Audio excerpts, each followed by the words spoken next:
Hey guys, welcome back to our channel. This is Jasur from Shanghai Silk Road. In this video, I want to talk about the difference between physical office space and virtual office space in China.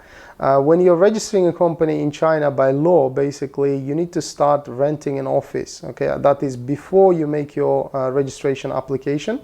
Like I said, this is a requirement by company laws here. All right, so if you want to comply with the laws, then you need to just start renting an office. Okay, and another thing to note is, again, by law, the office must be located in a commercial building. Okay, you cannot be using an office that is in your apartment.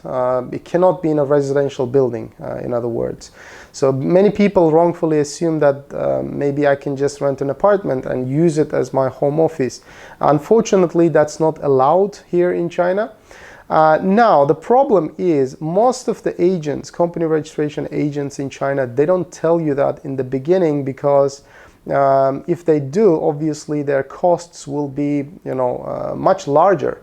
So for example, they can give you a quote for X amount of money to just register your consulting company or trading company, and normally if the cost is too low, then you will have to ask. This is what I recommend. You have to ask them whether they include physical office space or not. Most of the time, physical office space is not included, and this is something that is hidden. Recently, literally like 2-3 weeks ago, we received a call from a gentleman who is living in Guangzhou. He said that the agent which registered this company didn't mention this, obviously, and they went ahead and applied for his work visa, and his work visa was refused. So that is the reason why he was calling us and asking us if we could help in this situation. Well, very, very tough situation, because when your work visa is refused with this kind of reason, normally it's called deception, or providing falsified information, then it will be very hard to reapply for your work visa, or even clean your visa status, basically, because after that your visa record in China will be basically ruined. Okay, your name will be blacklisted, your company name will be blacklisted, and it's a very, very difficult situation. What happens normally is, once you register the company, if it's a virtual address, everything goes normal until the point when you are opening a bank account and applying for your work visa. So number one, a representative from a bank will visit your office, okay? And number two, a representative from an immigration office will visit your office. So in the case of that gentleman who called us recently, immigration office visited the address which was written on the registration application. So what happened then? The immigration office didn't find this company. Obviously, that was just an empty building, or some company, anything. It can be anything, basically. So this is what most of the registration agents do. And then after that, they just immediately cancel this visa. That's it. And they don't actually give you any date or any expected time when they might visit your office. That is a very, very important thing to think about. So what I'm saying is, it's really important that you make it very clear in the beginning. Okay, you want a physical office space if you want to really comply with the laws here. Okay, if you want to be able to open your corporate bank account without any issues, or you want to apply for your visa and get your work visa without any issues. Okay, speak to your agent, ask a lot of questions, because that's your right. Once it's done, once the process is started, you cannot really turn back, basically, because your application is submitted, and you cannot withdraw the application. It's really hard.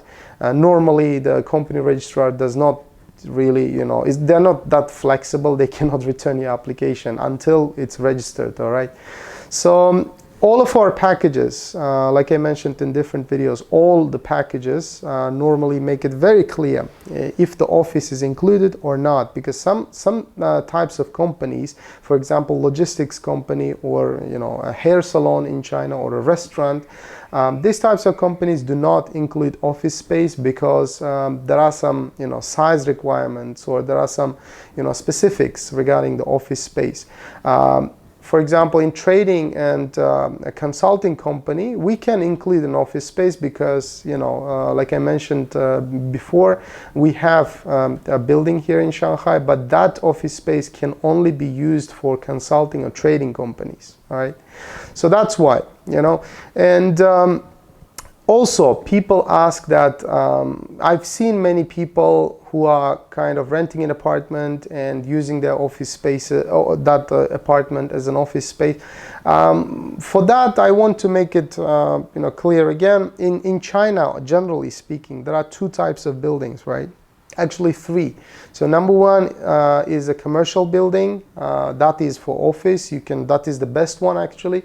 For office, can be used for visa, for bank account opening, etc. All, like, that is the sole purpose of that building.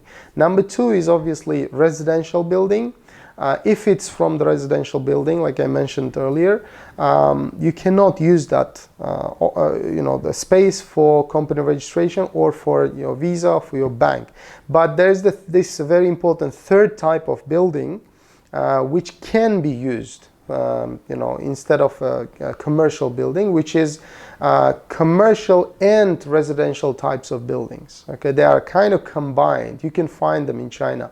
And if your office in one of these types of buildings, then it's okay. You can start renting an office from that building, and also at the same time you can live in the same flat or apartment, and register your bank in there. You register your visa on the same address, basically. But you need to make it very clear. You need to make sure that that building qualifies normally.